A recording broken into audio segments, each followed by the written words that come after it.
Welcome to ChitChat. Today we have an election special. The election special will basically be about the changes in the parliamentary system and explaining what's happening with the up-and-coming election on March the 24th. I, in the past, have been here for 30 years and really haven't really understood it. But today the report is going to be very much factual. It is not opinion-based. It's a collective breakdown of how the House of Representatives is set up, the senators, the changes that have actually happened. There'll also be some advice for foreigners and what to do and what not to do, how to behave, how not to behave with regard to this very sensitive time. There'll be no opportunity to give opinions on our Facebook page or the YouTube because we'll be switching off the comments. Simply the reason being is if there was abuse, we would get into trouble. So some advice for foreigners here. Alcohol will not be sold in pubs or shops, etc. between the 23rd, 6 p.m. and the 24th, 6 p.m. So if you're wanting to have a drink, I'd suggest you go to the shop basically on the Friday and stock up, and then you can drink as much as you want. The other thing is a suggestion to people, follow it if you want, is don't go to the polling stations. Sometimes you'll be asked by your Thai friends or your partner to go along and accompany them. Generally, what I've found is it's not really appreciated. It's not really our place to be. So I would keep away from there.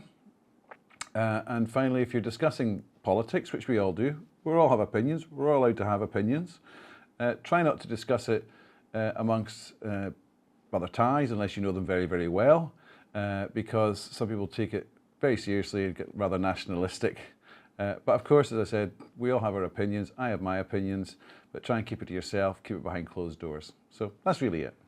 To give you a background to the election, the present military government came into power in 2014. This was after the Yingluck Po Thai government was toppled, and they had been voted in 2011. The reason that the coup actually happened was in 2014 there was a lot of unrest, political debate between the so-called red shirts and yellow shirts. And it was obviously felt by someone that it was better to basically curtail this stalemate and have a coup to allow all parties to come in and resolve their differences. So the election date has changed many times. So it was supposed to be in February and then early March, and then it was finalized that the election would be held on the 24th of March. This was announced on the 23rd of January. So what has happened is the political parties prior could not come together. There was a law where more than 5 people coming together was not allowed, let's just say. So from the 23rd of March, the political parties could get together to form their policies, etc., which allowed them 58 days up until the 23rd of March to put together their campaigns and promote their different policies to the public. There was an overseas vote, and overseas voters who had registered could vote between the 4th and 16th of March at their embassies, at the Thai embassies. And then on the 17th of March, people who lived outside where their registered or home was, for example, they have a Tabian ban, which is a home document. Maybe they work in Bangkok, but their right to vote is actually in another province. So they could cast their vote on the 17th of March. All of the votes will be counted alongside all these ballots over the overseas and the upcountry ballots. They'll all be kept and they will be transported to locations to be counted on the 24th of March. The results will be announced on the 9th of May, and they say that will account for at least 95% of the ballots. But what they will also do, they will give an unofficial announcement. They expect between 3 hours after the closing of voting, which will be 8 p.m. on the 24th of March. Polls close at 5 p.m. So one of the concerns that people have had is that have the political parties had enough time to educate the voters and put together their policies? So this has been one criticism or worry or concern, and another one has been the security of the ballots that were made before the 24th overseas and also within Thailand. In Thailand, the parliament is made up of 750 members of parliament, and they consist of the House of Representatives and the Senate. The House of Representatives are voted in across 350 constituencies, and each MP receives a 4-year term. Within the House of Representative systems, there are two elements to that. There's the constituency MPs, and there is another, which is party list MPs. Constituency MPs are voted in, and party list MPs, or party list seats, are allocated from the different parties according to the allocation they win. So the vote itself, in the past, on the voting ballot, in the past you selected one constituency MP and one party.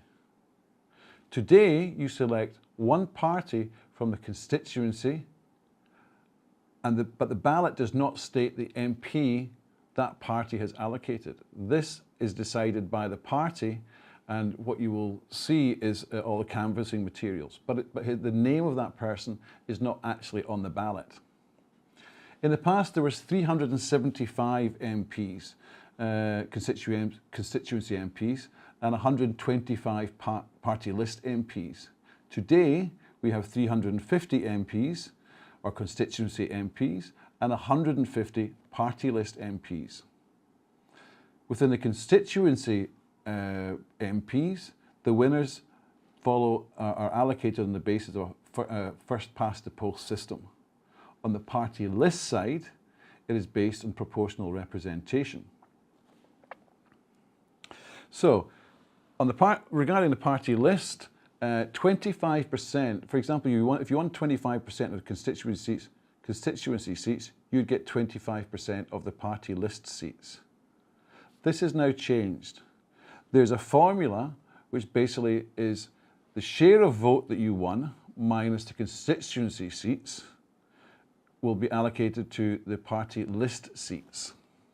So, as an example of Phua Thai in 2011 against 2019, they won, in 2011 they won 44.9% of the constituency seats, and they got 48.4% of party list seats. So that accounted to 204 seats out of 375 for constituency seats and 61 out of 125 for party list seats. So they won a total of 265. Today, with the new formula, if they got the same 44.9%, that would mean they would get 190 out of 350 seats. And on the party list side, if they got 44.9%, they would get 34 out of 150 party list seats, which amounts to 224 seats. So actually, under the new formula, they will get 41 seats less. So what does this mean? In effect, what will happen is that the larger parties will have less power, and it will help the smaller parties. Some have said that this is true democracy. Others say that with the small parties having more power, it could actually create a parliamentary gridlock. Now, with regard to the Senate, which is the legislative chamber, they account for, there are 250 senators in total. In 1997, there were 200 senators who were elected. In 2007, half were appointed and half were elected. Today, there are 250 senator seats who have a term of 5 years. Now, how is this actually calculated? 195 are picked by the National Council of Peace and Order, NCPO, which is under the present government. An additional six seats are allocated to the Armed Forces, Supreme Commander, so Armed Forces leaders, Supreme Commander, Defence Permanent Secretary, and National Police Chief. The remaining 50 seats are allocated from a group of 10 professional and social groups. 200 are shortlisted and submitted, and from that, the NCPO select 50 candidates. So that's all fine and well. Now, how do they actually select the Prime Minister? In the past, the House of Representatives would select the Prime Minister. Today, it's a combination of both the House of Representatives and the Senate who select the Prime Minister. Some have commented that it is not the voice of the people, and others have said it is retention of the tradition, continuity, and central leadership, and it is needed to present seducing the electorate with populist policies. So we'll discuss a little bit more about the main parties. There were 77 parties contending for the election, but it's expected that only about 12 will actually participate. So I will just cover maybe about 6 or 7 of them, just to give you an idea of their background and some of their policies and the prime ministerial candidates. So the first one is Pheu Thai. This was started by Thaksin Shinawatra and was very much related to the Red Shirt Party. And they have won every election since 2001. So their main focus is their economic platform, which includes increasing the minimum wage, strengthening private businesses, boosting tourism, supporting farmers, expand public health care, abolish the military draft, and slash defence spending. The next party is Palang Pracharat. This is seen as a proxy party for the present government and includes many politicians that have changed from one political party and come into Palang Pracharat. The PM candidate is General Prayut, and their policies were stated as to foster a democratic administration with His Majesty the King as the head of state. The state system will not be changed. The party also pledges to expand welfare programs. The next party is the Democrat Party. This is led by Kun Apisit.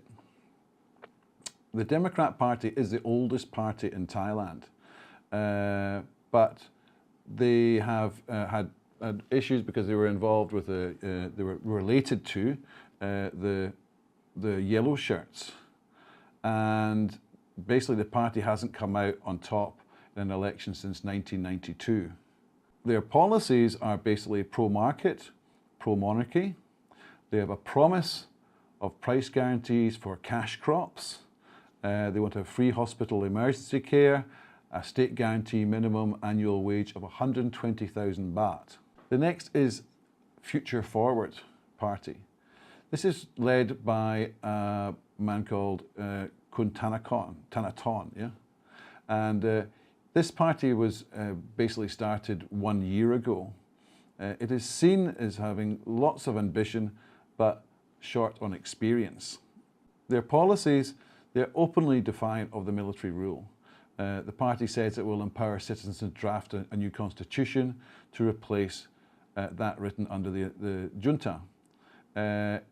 It's very liberal. It has very liberal policies and includes government transparency, decentralization of power to the provinces, and LGBT rights. And it wants to pay for expanded healthcare and a social security program by cutting defence spending. So the next party, the Action Coalition for Thailand, this is led by Kun Suthep, and he was one of the heads of protests which paralysed Bangkok in 2013 to 2014, and he was one of the leaders of the yellow shirts. The Prime Minister candidate that he's supporting is General Prayut.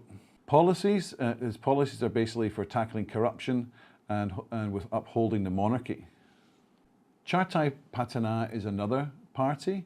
They are very strong in the Central Plains areas, and the late Kun Ban Han was the 21st Prime Minister in Thailand. His daughter, Kun Kanchana, is the Prime Minister candidate of that party.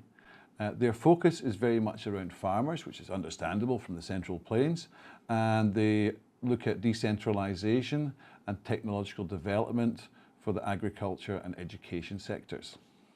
The last party I'm going to explain about is a Prachachat party. This is led by Kun Wan Muhammad Nur Mata. He was the first Muslim in the Thai parliament, and he's very, very strong in the Deep South. His party has been influential in trying to resolve the 15-year insurgency problem in the South. But it is not a Muslim party. It is bringing everybody together as a community, which is very, very good. He is widely seen as, or the party is seen as widely allied to the Pheu Thai party, but they are also open to be working with General Prayut as a PM. So that's really all we've got for this election special. I hope it hasn't been too boring and it has been enlightening. It is quite a confusing topic, I must admit, as a foreigner in Thailand, but I must admit I've learned something. So I've provided some links at the bottom of where I got my information. There's obviously more information down there if you're interested. Next week we have our normal chit-chat format. We'll be discussing passports, visas, work permit, citizenship, resident permits, just giving you a general knowledge of what's happening and what the status is today.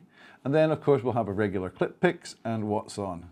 So please tune in and don't forget to subscribe. All you need to do is, if you see a little window, little red thing down here saying subscribe, click it. If you see the notifications, when you click it, just click the bell and you will receive the notifications of new shows. Also, please like our Facebook page and also share the post. Thank you very much and see you next week.